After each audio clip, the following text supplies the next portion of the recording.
ললিতা শাখায়াদি যত সখী বৃন্দ ললিতা শাখায়াদি যত সখী বৃন্দ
রাধা প্রেম জানলাম, গোপী ভাবে জানলাম, এরপরে বাকি আছে শুধু আপন মাধুরী মা। আপন মাধুরী মা কি বলছেন যে উনি জগতে কে? কেউ বলতে পারবেন উনি জগতে কে? আমরা কেউ জানি উনি জগতে কে? উনি জগতে কে গো? এই জগৎ চিত্তকে পরিচালনা করবার জন্য সেই ভগবান শ্রী কৃষ্ণ আদি চৈতন্য অবতার রূপে অবতীর্ণ হইয়াছে।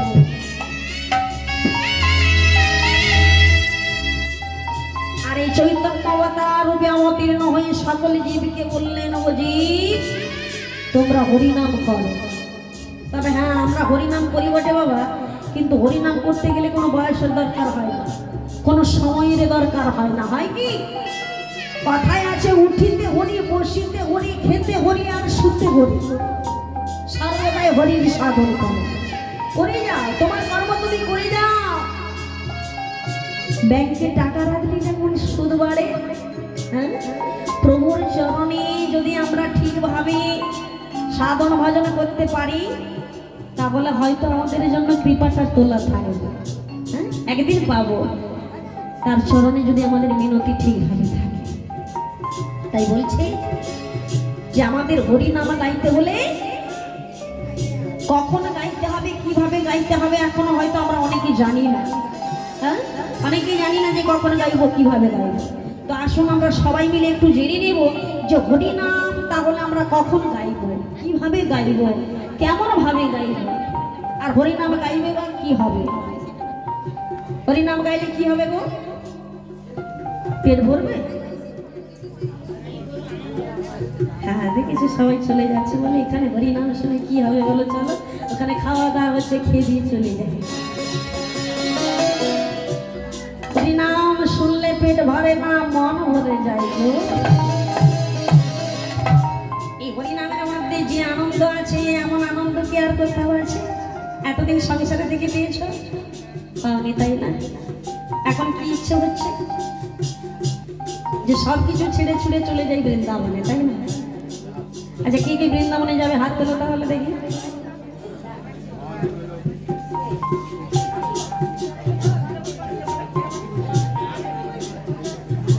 বৃন্দাবনে যাবেন না? যাবেন? এত রাত্রে যাবেন বললে কি করে হয়? এত রাত্রে যাওয়া সম্ভব? এটাই বৃন্দাবন? বাহ বাহ বাহ, সত্যি হরিনাম শোনেন বটে। এখানে এদিকে হরিনাম হয় না, আপনারা শুনতে যান, তাতেই বোঝা যাচ্ছে যে সত্যি এদিকে হরিনাম হয় আর সবাই শোনে। অনেক অনেক জায়গায় না হরিনাম বলে হা করে তাকিয়েছে, কি হচ্ছে না হচ্ছে কিচ্ছু বুঝতে পারে না, তাই না? তার মানে কি হয়, হয় হরিনামটা ঠিক মতো শোনে না, ঠিক মতো অভ্যাস নেই। হরিনামে ভগবানকে পেতে গেলে আগে দুটি বাহু তুলে তাকে স্মরণ করতে হয়। কি বাহু না তুললে কি হয়? নিজেকে আত্মসমর্পণ করা হয় না। আগে বলছে নিজেকে আত্মসমর্পণ করো প্রভুর চরণে। তোমার দাম্ভিকতা, তোমার অহংকার সবকিছু প্রভুর চরণে দিয়ে দাও, তবেই তো প্রভুর কৃপা পাবে। হ্যাঁ, তো তাই মাগো, এই যে আপনারা এত রাত্রে বৃন্দাবনে যাওয়ার কথা আপনারা বলে দিলেন, তবে সব থেকে বড় বৃন্দাবন হলো এটাই। কি ভগবান বৃন্দাবনে যেতে হলে অনেক রাস্তার পথ, কি জানি এত রাত্রে তো যাওয়া সম্ভব নয়। আর ভগবান সেই জন্য কি করলো, সবার দ্বারে দ্বারে একটা একটা বৃন্দাবন করে দিয়েছে, যে সবার বাড়িতে বৃন্দাবন হলো, সবাই মিলে হরি নাম গাইবে সেখানে বসে। ভক্তদের আর কষ্ট করতে হয় না, তাই না? হ্যাঁ, এত দূরে পায়ে হেঁটে যেতে হয় না। পায়ে হেঁটে যেতে হলে কষ্ট হয়। এখন যে বাবা মোটর সাইকেল মানে 2 চাকা 4 চাকা বেরিয়েছে না, ওই 2 চাকা 4 চাকা ওয়া করে বেরিয়ে বললো চলে গেল। আর যার জন্য মানুষের শরীরের ব্যায়ামটা বেশি হচ্ছে। প্রভুর দেহটা দিয়েছি কেন? প্রভুর সেবায় করার জন্য, তাই তো? এই দুটো পা দিয়ে হেঁটে হেঁটে সবাই তীর্থে যাবে, কিন্তু তীর্থে যাওয়ার লাভ নেই। তো তার জন্য মানুষের শরীরে রোগ ব্যাধি বেশি হয়। তো মাগো, এত রাত্রে যে বৃন্দাবনে যাওয়ার কথাটা আপনারা ভাবলে, কি করে নিয়ে যাওয়া যায়? যাওয়া যাবে? যেতে কি পারবেন? যাবো যদি ভাবি, ঠিক চলে যেতে পারবো, তাই না? দেহটা থাকবে এখানে, নিমিষের মধ্যে পৌঁছে যাবো বৃন্দাবনে। তাহলে সবার আগে যাবে কে?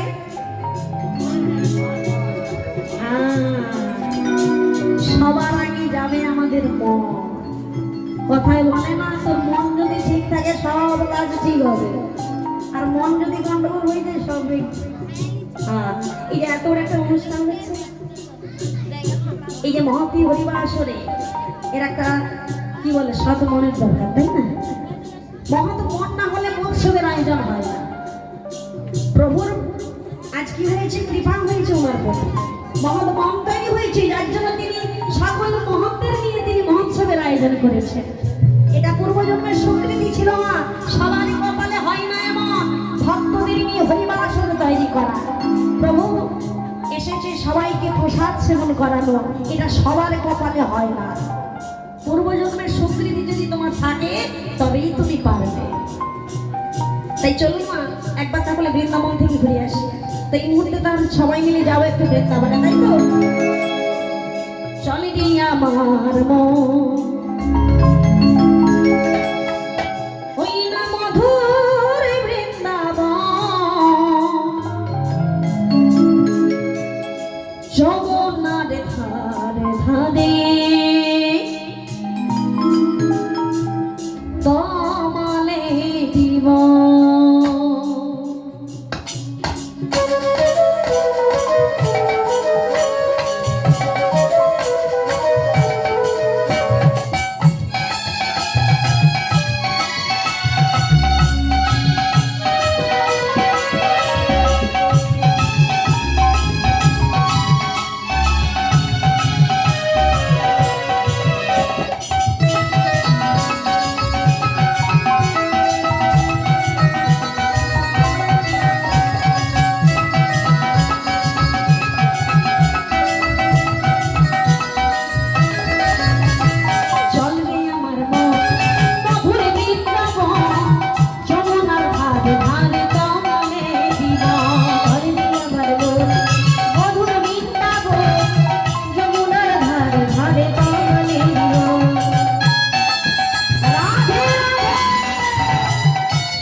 ভাবে ধারে কমলে জীবন আমার মন মধুর বৃন্দাবন যমুনার ধারে ধারে কমলে জীবন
শ্যামকুণ্ড গিরি গোবর্ধন আরে মধুর মধুর বংশী বাজি ওই তো বৃন্দাবন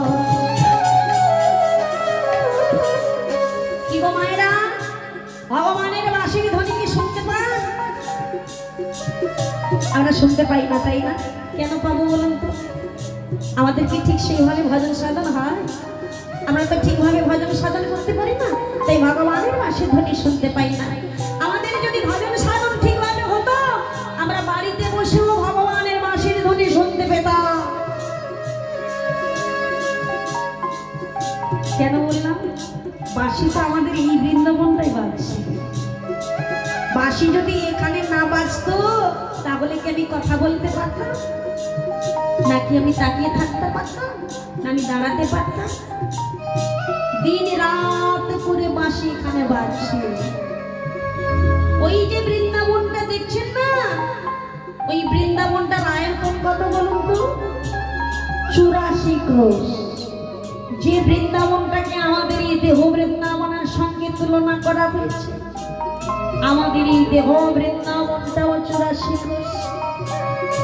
আর এই বৃন্দাবনের মধ্যে সব কিছু আছে, এখানে সব কিছু পাওয়া যায়। হ্যাঁ, গয়া গঙ্গা কাশী নবদ্বীপ বৃন্দাবন গৌর নীলে সবাই এখানে আছে। তাই বলছে এই বৃন্দাবনে তো ভগবান আছে। সেই ভগবান যদি আমাদের না থাকতো দেহের মধ্যে তাহলে আমরা কথা বলতে পারতাম না। তিনি আমাদের যেমন ভাবে নাচাচ্ছেন আমরা ঠিক তেমন ভাবে নাচছি। তিনি যেমন ভাবে আমাদের কথা বলাচ্ছেন ঠিক আমরা তেমন ভাবে বলছি। আচ্ছা বলুন তো, আমাদের নিজেদের ইচ্ছা মতো কোনো কিছু করার মতো ক্ষমতা আছে? নিজের ইচ্ছা মতো আমি কোনো কিছু করবো না, তারই উপরে সব কিছু। আমরা বিশ্বাস করতে পারি না যে ভগবান জগতে আছে কিনা, তাই না? এই বিশ্বাসটুকু আমাদের হারিয়ে গেছে। কেন? আমরা কষ্ট পেলেই ভুলে যাই ভগবান। কিন্তু ভগবান যদি না থাকতো তাহলে কি দিন রাত হতো গো? ভগবান যদি না থাকতো তাহলে কি চন্দ্র সূর্যের উদয় অস্ত হতো?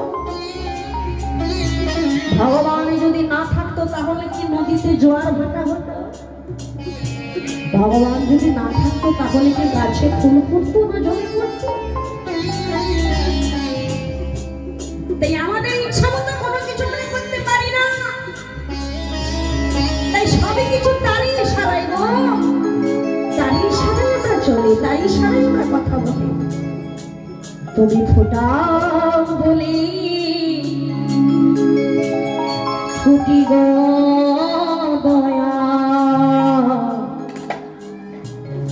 ঝরা বলে ঝরি। তুমি হাসা বলে হাসি দয়া, তুমি হাসা বলে হাসি দয়া। ওগো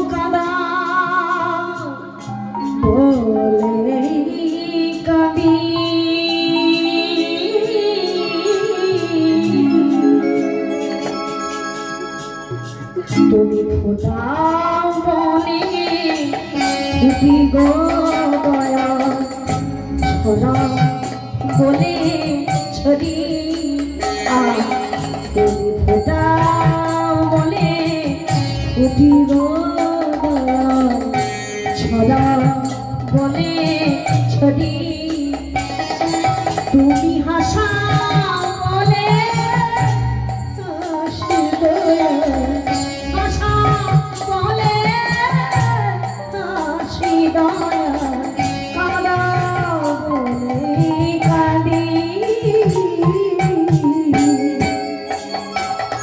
তুমি ফোটা বলে ফুটি গো দয়া ছড়া বলে ছড়ি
তবে আজকে আমার ভগবান শ্রীকৃষ্ণ মায়ের নাম কি বলেছিলাম মা?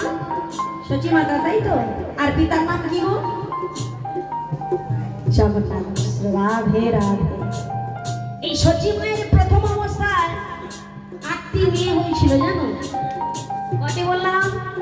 8টি মেয়ে হয়েছিল, কিন্তু মা বলবার মতো একজনে কেউ ছিল না। সবাই আতুর ঘরে প্রাণ দেখেছিল। আর 8টি মেয়ের পরে এক ছেলে হয়েছিল, যার নাম ছিল বিশ্বরূপ। একদিন বিশ্বরূপ মাকে বলছে, মা ও মা, তুমি তো আমায় বড্ড ভালোবাসো, তাই না? হ্যাঁ খোকা, আমি তোকে খুব ভালোবাসি। তবে শোনো খোকা, তোকে একটা কথা বলবো। বলে কি কথা?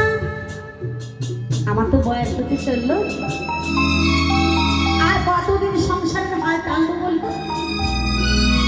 আমি বলি কি জানিস? এই সংসারের ভাগটা আমি তোর উপর তুলে দেব। তার মানে তোকে বিয়ে থা করতে হবে, বাড়িতে একটা বউ নিয়ে আসতে হবে। তোমার যেই সংসারের কথা বলেছে গো, আমি বিশ্বরূপ বলে উঠলো, মা তুমি কাকে বলছো সংসারের কথা? কেন তোকে? মা গো, আমি সংসার ধর্ম নিতে পারবো না। কেন পারবি না? মা, পৃথিবীতে যেদিন এসেছিলাম না, গোবিন্দকে কথা দিয়ে এসেছিলাম যে পৃথিবীতে গিয়ে কৃষ্ণ ভজন করব। আমি মায়ের দাস হতে পারবো না।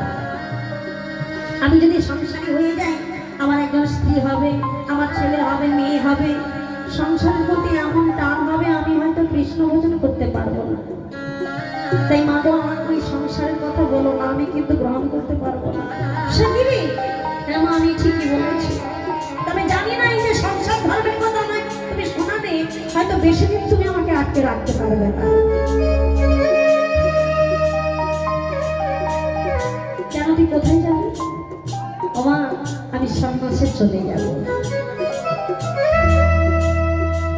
আমি সন্ন্যাসে যদি না যাই, আমি আমার কৃষ্ণকে পাবো না, আমি আমার ভগবানকে পাবো না। আমি ভগবানকে যে ভুলে যাব, আমি ভগবানকে ভুলতে চাই না। সচি মাতা বেশি দিন বিশ্বরূপকে আটকে রাখতে পারেনি। কিছুদিন পরে বিশ্বরূপ সন্ন্যাসে চলে যায়। যখন সন্ন্যাসে চলে গেল, সেই দুঃখে সচি মাতা বসে বসে কাঁদছে।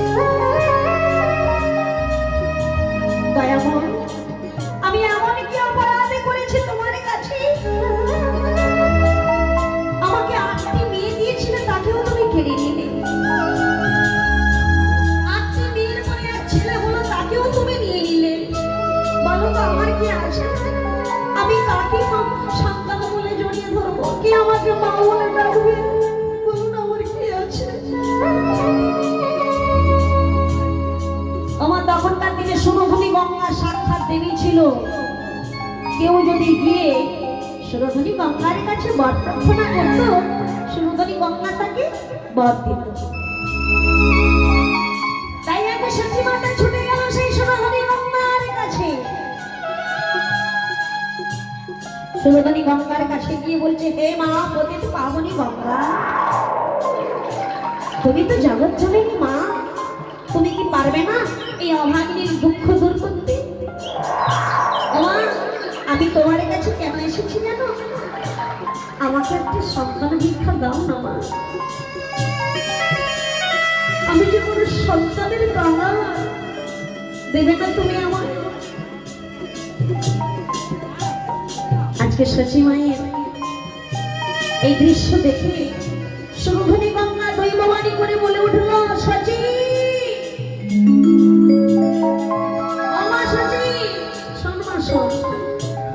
আমি তোর ভক্তিতে সন্তুষ্ট হয়েছি, তুই বাড়ি ফিরে যা। আমি তোকে আশীর্বাদ করছি, তুই আবার পুনরায় সন্তানের মা হতে পারবি।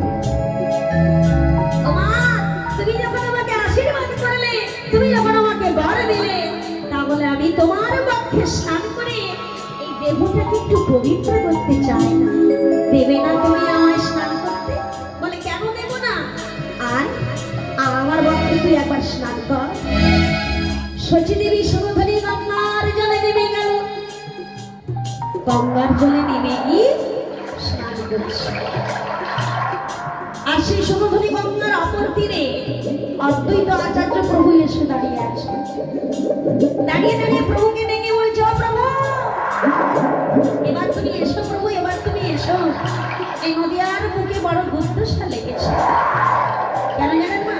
তখনকার দিনে মুসলমানদের অত্যাচার ছিল, কেউ নিরাবিল হরিনাম গাইতে পারতো না, তাই না? সবাই দরজার মধ্যে খিল দিয়ে ভেতরে বসে হরিনাম গাইত।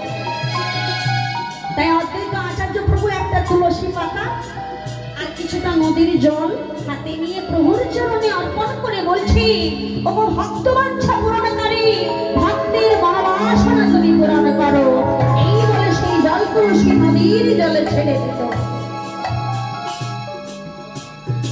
নদীর জলে যেই না ছেড়ে দিয়েছে তুলসী পাতা, সেই তুলসী পাতাটা কোথায় গেল জানো?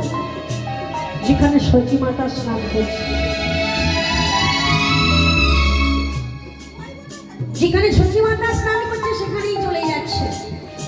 আমরা তো সবাই জানি যে নদীতে কোনো বস্তু যদি ফেলে দেওয়া হয় সেই বস্তুটা কোন দিকে যায়? নদীর জলে কোনো বস্তু যদি ফেলে দেওয়া হয় সেটা কোন দিকে যাবে? যেদিকে জল প্রবাহিত হবে, তাই তো? কিন্তু মাগো তুলসী পাতাটা ফেলে দিয়েছিল ঠিকই, কিন্তু সচি মাতা ছিল উল্টো দিকে, যেদিকে জল বইছে সেদিকে নয়, তার উল্টো দিকে আছে। আর সেই তুলসী পাতাটা সেই জানি না গিয়ে শুধু উজান বেয়ে চলে যায়, উজান বেয়ে চলে যায়। সচি মায়ের কাছে দেখো উজান বেয়ে চলে যায়, সচি মায়ের কাছে দেখো উজান বেয়ে চলে যায়।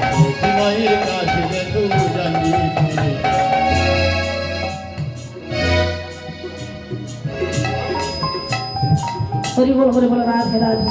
ওদিকে কিন্তু খাওয়া সম্পূর্ণ হয়ে গেছে, শুধু আপনারাই বাকি আছেন কয়েকজন। তো বলে দিচ্ছে ওখানে তো আর কেউ নেই, ওনাদেরকে একটু ডেকে দিলে ভালো হয়।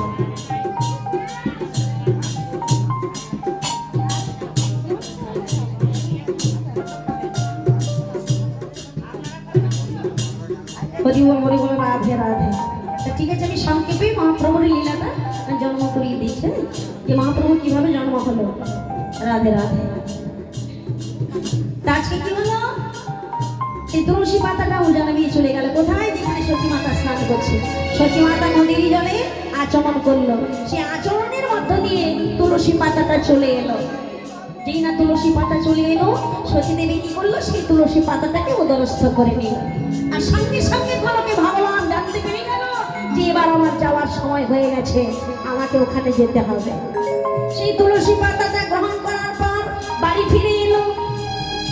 1 মাস 2 মাস করে যখন পঞ্চম মাস হয়ে গেল, সচি দেবী জানতে পেরে গেছে সে গর্ভবতী হয়েছে। মায়েরা যখন পঞ্চম মাস হয়ে যায় তখন কিন্তু জানা যায়, বোঝা যায় না। কি করে বোঝা যায়? না, সেই মায়ের সারা শরীরে ফুটে উঠে একটা অলৌকিক জ্যোতি, যা দেখে বোঝা যায় ওই মা গর্ভবতী হয়েছে। তা 1 মাস 2 মাস করে যখন 9 মাস 10 দিন হয়ে গেল, 10 মাসের 10 দিন হয়ে গেল, তবু কিন্তু প্রসব হচ্ছে না। মায়েদের সন্তান প্রসব হয় কত দিনে? 9 মাস 10 দিনে, তাই তো? তো 9 মাস 10 দিন গত হয়ে 11 মাস গত হয়ে গেল, 12 মাস গত হয়ে গেল, 13 মাস গত হতে যাচ্ছে, কোনো লক্ষণ নেই। পাড়া প্রতিবেশী মেয়েরা বলছে, কিরে তুই ছেলেটাকে পেটের মধ্যে রাখবি নাকি রে? মা বড় কষ্ট পাচ্ছে, দুঃখ পাচ্ছে, বলে আমার গর্ভের মধ্যে এমন কে আছে যে আমাকে এমনি করে কষ্ট দিচ্ছে। এই দরজার সামনে দুয়ারটায় বসে আছে হেলান দিয়ে, জানো আকাশে চাঁদ উঠেছে। ওই আকাশের চাঁদকে ডেকে ডেকে বলছে, ও মা বাবুর চাঁদ, তুমি বলতে পারবে আমার ঘরে চাঁদ আসবে কখন? ও মা এই কথাটা যেই না শুনলো না, আকাশের চাঁদ পর্যন্ত লজ্জায় মলিন হয়ে গেল। যেই না আকাশের চাঁদ লজ্জায় মলিন হয়ে গেল, নদিয়ায় সারা পড়ে গেল। একই হঠাৎ করে কেন চাঁদ মলিন হয়ে গেল? তোমার আকাশে হঠাৎ চাঁদ উঠেছে, হঠাৎ করে নেমে গেল, তখন আমরা কি বলি? যে বোধহয় চাঁদে গ্রহণ লেগেছে। হ্যাঁ, হঠাৎ করে যদি নিভে যায় কিংবা সূর্য যদি এমন হয় তাহলে বলি গ্রহণ লেগেছে। তো নদিয়াবাসী এটাই তো ভাবলো। নদিয়াবাসী বলছে যে আজকে যখন চাঁদে গ্রহণ লেগে গেছে না, তো চলো আমরা সবাই মিলে গঙ্গার স্নানে যাই। এই গ্রহণ লাগলে কি করতে হয় গো? হ্যাঁ, গঙ্গা স্নান করতে হয়, ভাগবত পাঠ করতে হয়, গীতা অধ্যয়ন করতে হয়, হরিনাম সংকীর্তন করতে হয়, তাই তো? বা আর একটু বেশি বেশি করে খেতে হয়, তাড়াতাড়ি শুরু করতে হয়, হবে না? রাধে রাধে। তাই নদিয়াবাসী মনে মনে ভাবছে আজকে আমরা একটু গঙ্গা স্নানে যাব। তাই নদিয়ার মেয়েরা সবাই মুখে উলুধ্বনি দিয়ে গঙ্গা স্নানে যাচ্ছে। নদিয়া নাগরী চলে সারি সারি, সবে উলুধ্বনি দিয়া গো নদিয়া নাগরী চলে সারি সারি সবে উলুধ্বনি দিয়া গো নদিয়া নাগরী চলে সারি সারি সবে উলুধ্বনি দিয়া গো নদিয়া নাগরী চলে সারি সারি সবে উলুধ্বনি দিয়া গো আমার গ্রহণেরই ছলে তারা যায় চলে আজি গ্রহণেরই ছলে তারা যায় চলে যায় গঙ্গা সারি লাগিয়া গো তারা যায় গঙ্গা সারি লাগিয়া গো নদিয়া নাগরী চলে সারি সারি সবে উলুধ্বনি দিয়া গো নদিয়া নাগরী চলে সারি সারি সবে উলুধ্বনি দিয়া গো।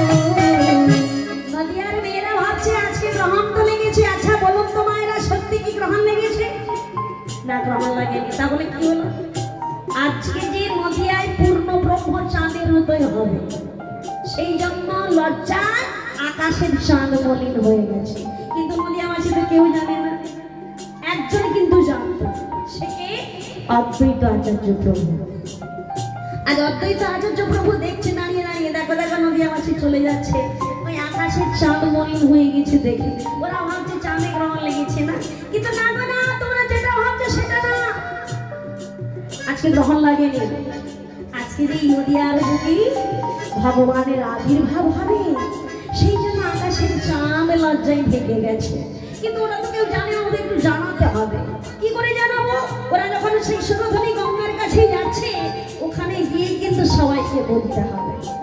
তাই সবাই যখন নদিয়ার কাছে গেল, অদ্বৈত আচার্য প্রভু বলছে, কি গো তোমরা এখানে কেন এসেছো?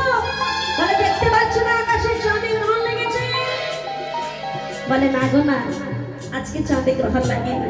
তবে বলে আজকে যে পূর্ণ ব্রহ্ম চাঁদের উদয় হবে। সত্যি? বলে হ্যাঁ। তোমরা জানো না সচি মায়ের ঘরে গো?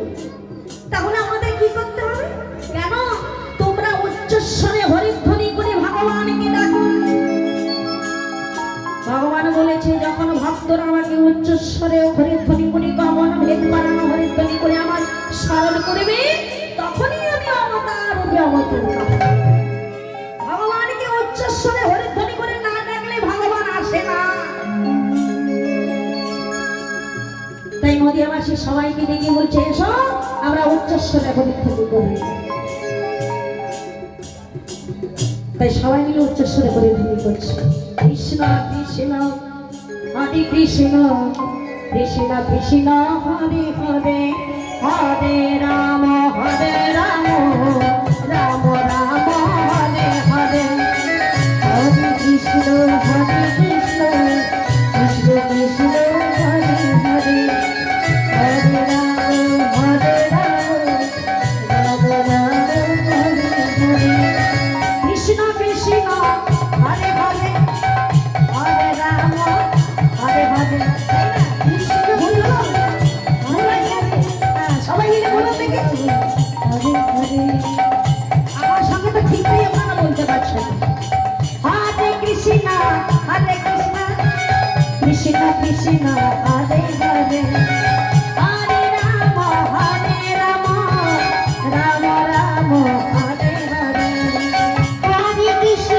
হরে কৃষ্ণ কৃষ্ণ কৃষ্ণ হরে হরে হরে রাম রাম রাম হরে হরে কৃষ্ণ কৃষ্ণ রক্ষমা কৃষ্ণ কৃষ্ণ ত্রাহিমা কৃষ্ণ কৃষ্ণ রসমা কৃষ্ণ কৃষ্ণ ত্রাহিমা কৃষ্ণ কৃষ্ণ রসমা কৃষ্ণ কৃষ্ণ ত্রাহিমা কৃষ্ণ কৃষ্ণ রসমা কৃষ্ণ কৃষ্ণ ত্রাহিমা কৃষ্ণ কৃষ্ণ রসমা কৃষ্ণ কৃষ্ণ ত্রাহিমা কৃষ্ণ কৃষ্ণ রসমা কৃষ্ণ কৃষ্ণ ত্রাহিমা কৃষ্ণ কৃষ্ণ রসমা কৃষ্ণ কৃষ্ণ ত্রাহিমা